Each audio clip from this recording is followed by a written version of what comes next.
प्रशासनिक सरकारी लापरवाही या फिर हिंदू धर्म में बढ़ता वीवीआईपी कल्चर। यहाँ पर आए स्नानार्थी दो तरह के क्यों हैं? कोई नहीं जाएगा, मत जाने दो। एक वीआईपी क्यों है और एक जनरल क्यों है?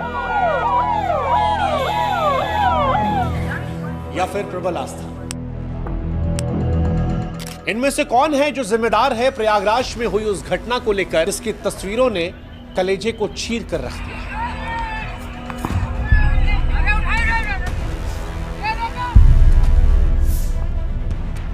यहां पर स्ट्रेचर पर परिजन ने लाश का हाथ नहीं छोड़ा है क्योंकि उसे डर था कि शव कहीं खो ना जाए। इस महिला की तस्वीर को देखिए जिसने अपने मृत परिजन को सांस देकर जिंदा करने का एक असफल प्रयास किया है।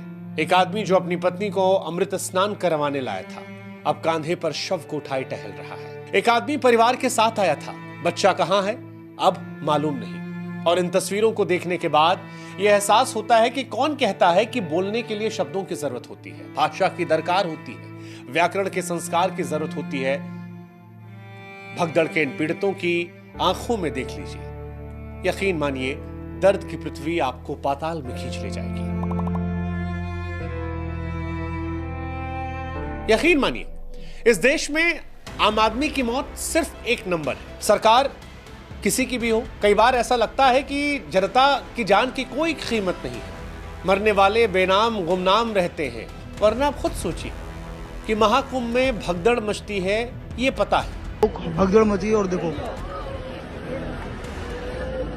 आधे के आधे खत्म, बेहोश है कुछ खत्म। क्यों मची नहीं पता। भगदड़ में लोग मरे हैं ये पता है, लेकिन क्यों मरे नहीं पता। भगदड़ में लोग घायल हुए हैं पता है, गलती किसकी थी नहीं पता। भीड़ के दबाव में रेलिंग टूटी ये पता है, क्यों टूटी नहीं पता। घाट खाली करने की अपील हुई ये पता है, घाट खाली क्यों नहीं हुए नहीं पता। भगदड़ को रोकने की जिम्मेदारी पुलिस की थी, भगदड़ के दौरान पुलिस कहां थी नहीं पता। इन मौतों का जिम्मेदार कौन है नहीं पता। इन मौतों का कसूरवार कौन है नहीं पता। इन मौतों का गुनहगार कौन है नहीं पता।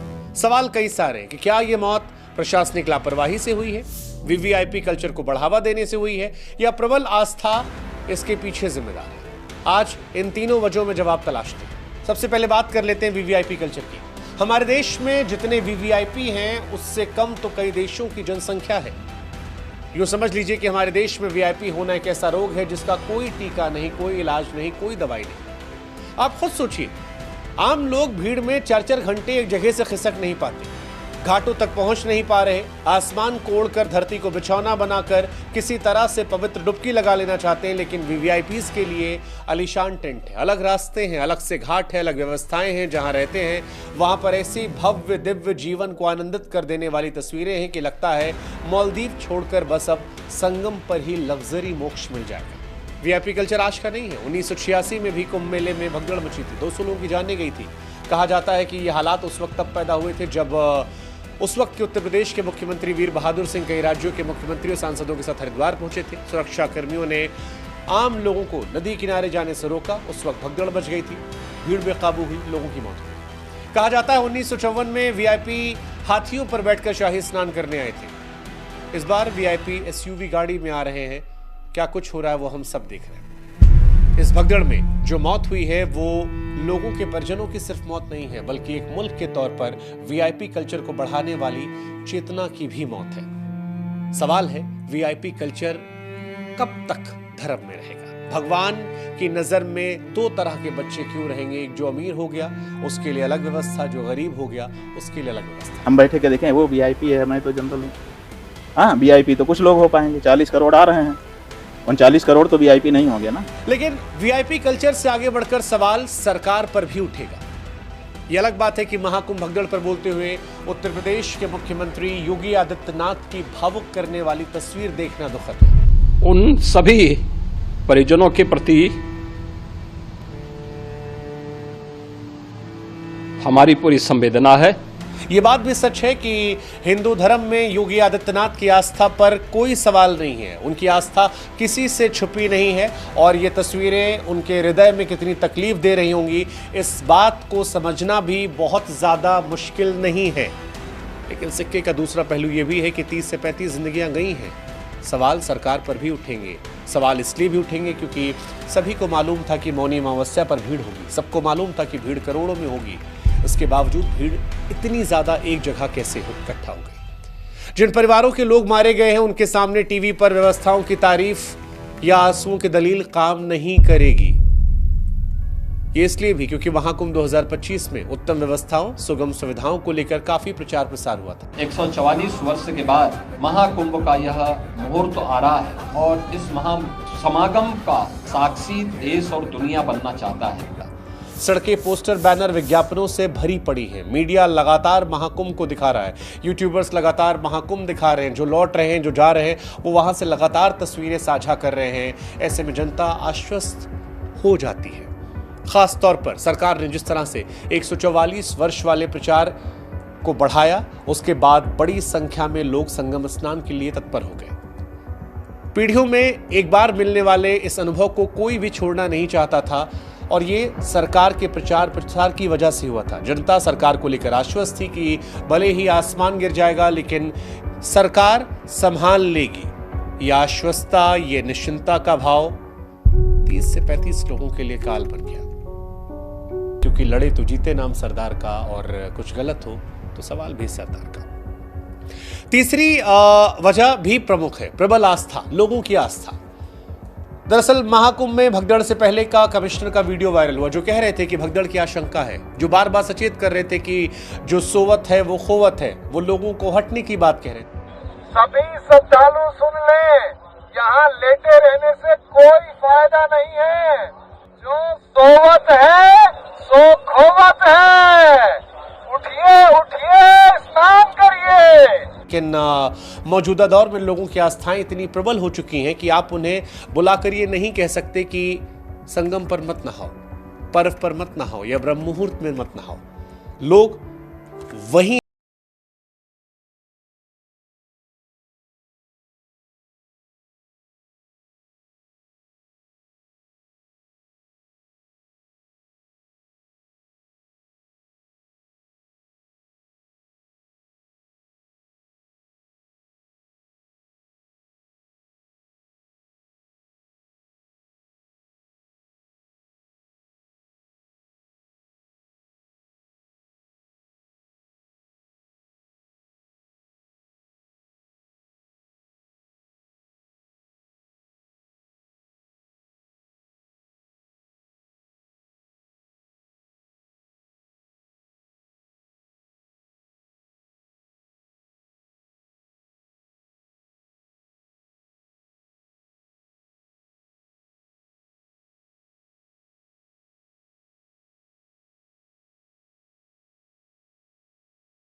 हालांकि लोग और सरकार दोनों को यह समझना पड़ेगा कि चाहे सरकार किसी की भी हो, व्यवस्थाएं कितनी भी अच्छी हो, सुविधाएं कितनी 5 स्टार हो, अधिकारी कितने भी मुस्तैद हो, मौका कितना भी शुभ हो, एक सच जो लोगों को और सरकारों को समझना पड़ेगा वो ये है कि भीड़ ऐसी ही होती है और ये कोई नई बात नहीं है। इतिहास कहता है कि 1820 में हरिद्वार में 485 श्रद्धालु मारे गए थे।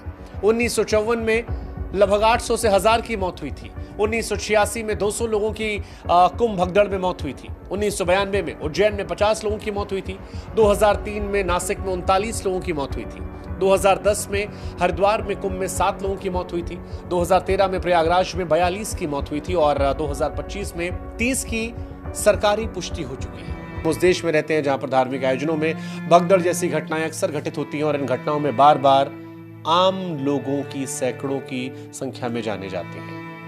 अफसोस इस बात का है कि घटनाएं समय समय पर दोहराई जाती हैं, इन पर चर्चा होती है, हम और आप भावुक होते हैं, लेकिन फिर सबक नहीं लेते और ये फिर दोहराए जाते हैं। हाँ, लोगों को यह समझना पड़ेगा कि जब वो श्रद्धालु बनकर गए हैं तो पुलिस प्रशासन श्रद्धालुओं पर सख्ती नहीं कर सकती है, क्योंकि ऐसा करना उनकी आस्था के साथ अन्याय भी होगा, साथ ही ये भी भगदड़ की वजह बन सकती है। ऐसे में लोगों को भी जिम्मेदारियों का निर्वहन समझना पड़ेगा, प्रशासन को भरपूर सहयोग देना पड़ेगा, सरकारों की बातों को सुनना पड़ेगा जिसमें कहा जा रहा है बार बार कि जल्दी स्नान कीजिए, भीड़ बहुत ज्यादा है, एक जगह पर इकट्ठा मत होइए।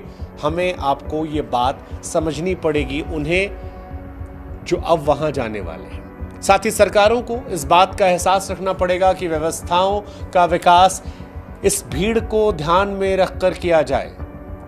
धार्मिक उत्सवों या धर्मस्थलों का प्रचार प्रसार ध्यान में रखकर किया जाए, क्योंकि भारत आस्था और अध्यात्म का देश है जिसकी आबादी 150 करोड़ है। सरकारें व्यवस्थाएं उसी अनुरूप करें और तब उसका प्रचार प्रसार करें।